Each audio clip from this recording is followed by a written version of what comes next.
Good afternoon class. आज की कक्षा में हम आपको जो बुक से पढ़ा रहे हैं उसका नाम है कृतिका। आज कृतिका का चैप्टर आपको पढ़ाएंगे। उस चैप्टर का नाम है रीढ़ की हड्डी। तो रीढ़ की हड्डी यानी बैकबोन, ठीक है। इस चैप्टर के या इस पाठ के जो राइटर हैं वो हैं जगदीश चंद्र माथुर जी। तो जगदीश चंद्र माथुर जी ने इस पाठ में हमें ये बताने की कोशिश की है कि हमारे समाज में पहले के समय में लड़कियों की जो उपेक्षा की जाती थी, यानी उनकी शिक्षा दीक्षा को लेकर, उनके खान पान रहन सहन को लेकर जो उनकी उपेक्षा की जाती थी, उसकी ओर हमारा ध्यान आकर्षित करने की कोशिश की है। तो यहाँ पर पहले लड़कियों की शिक्षा को पहले तो पढ़ाया ही कम करते थे लड़कियों को। दूसरे, अगर कोई लड़की पढ़ी लिखी होती थी तो जब उसका विवाह होता था तो विवाह में उसके पढ़ाई लिखाई की बात उसके माँ बाप छुपाते थे, जैसे कोई ये गलत काम था। तो इसी को लेकर यहाँ पर एक जगदीश चंद्र माथुर जी ने बहुत ही सुंदर पाठ की रचना की है जिसका नाम है रीढ़ की हड्डी। यहाँ पर क्या होता है, कहानी कैसे शुरू होती है, मैं आपको कैरेक्टर वाइज यानी कि पात्र के अनुकूल सबका नाम बताऊंगी। इसमें एक बाबू राम स्वरूप होते हैं, दूसरे होते हैं गोपाल प्रसाद जी, तीसरा इसमें एक पात्र होता है शंकर का, एक पात्र है इसमें नौकर जो राम स्वरूप जी का नौकर है, एक है उमा जो लड़की का नाम है और उमा की माँ, ठीक है। इतने इसमें पात्र हैं। तो कहानी शुरू यहाँ से होती है कि एक मामूली तरीके से सजा हुआ कमरा है। अंदर के दरवाजे से एक महाशय जो हैं, एक व्यक्ति, वो उस कमरे की ओर आ रहे हैं।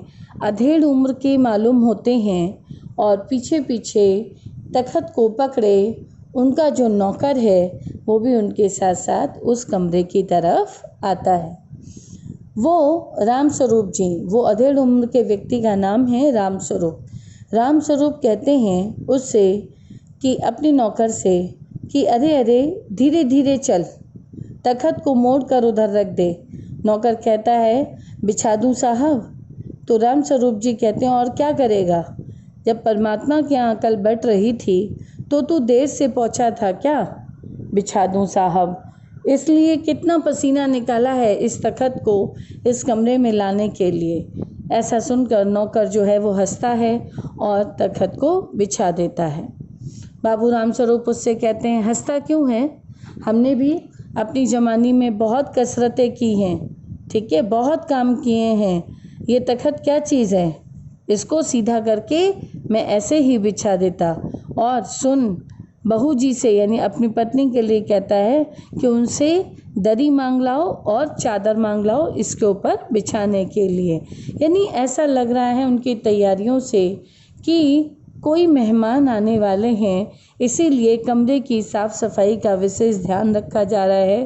तख्त बिछाया है, अच्छी चादर साफ धुली हुई बिछाई है, उस पर दरी बिछाई है, इस और मेज पोश वगैरह सब साफ करके एक झाड़न से गुलदस्ते को भी साफ करके वो रख देते हैं। राम स्वरूप जी कुर्सियों पर भी 2-4 हाथ मार देते हैं जिससे वो चमकने लगे, ठीक है। इस तरीके से एक कमरे को सजा पुता कर दिखाया जा रहा है।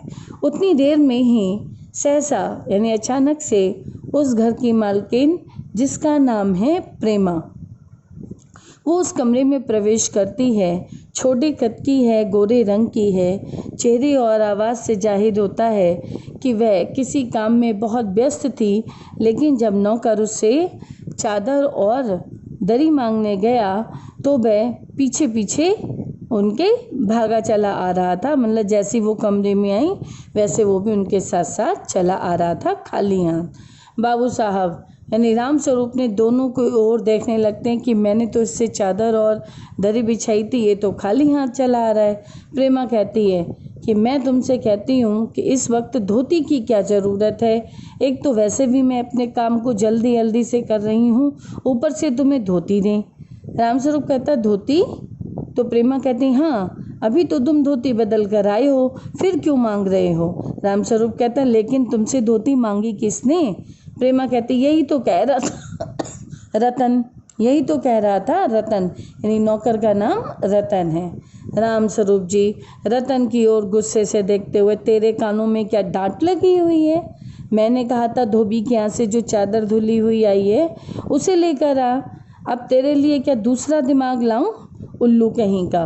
प्रेमा कहती अच्छा अच्छा, जा रतन, पूजा वाली कोठरी में से लकड़ी के बक्से के ऊपर धुले हुए कुछ कपड़े रखे हैं, उन्हीं में से एक चादर उठा ला और एक दरी भी उठा लाना।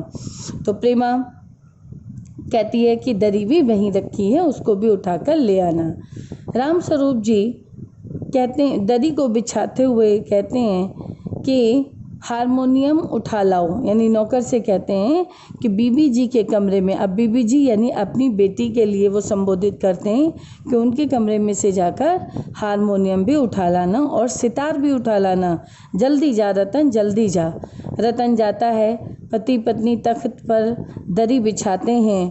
प्रेमा कहती है लेकिन वह तुम्हारी लड़की, यानी आपस में पति पत्नी को वार्तालाप करते हुए दिखाया है कि प्रेमा अपने पति से कह रही है, बाबू उस रामस्वरूप से, कि तुम्हारी लाडली बेटी तो भाई मुंह फुलाकर पड़ी है।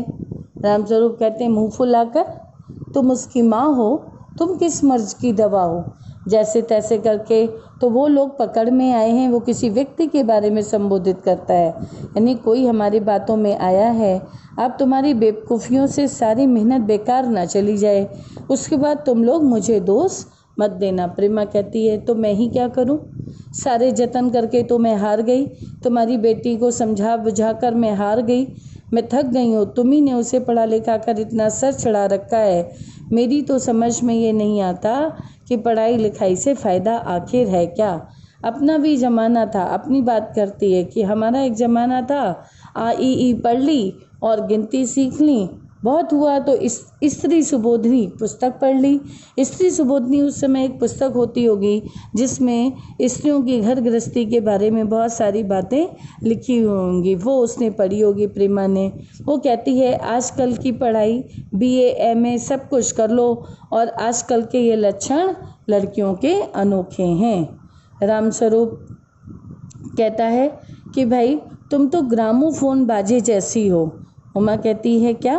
रामस्वरूप कहता हाँ, बाजा दो प्रकार का होता है, एक तो आदमी का बनाया हुआ और जो एक बार चलाकर जब चाहे उसे बंद कर लो, और दूसरा परमात्मा का बनाया हुआ जिसका रिकॉर्ड एक बार अगर चढ़ गया तो दोबारा रुकने का नाम ही नहीं लेता।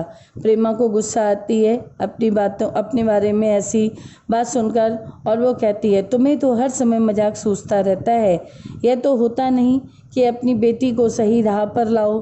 अब देर ही कितनी रह गई है उन लोगों के आने में। इतनी बात कहकर यहाँ से प्रेमा जो है वो चली जाती है।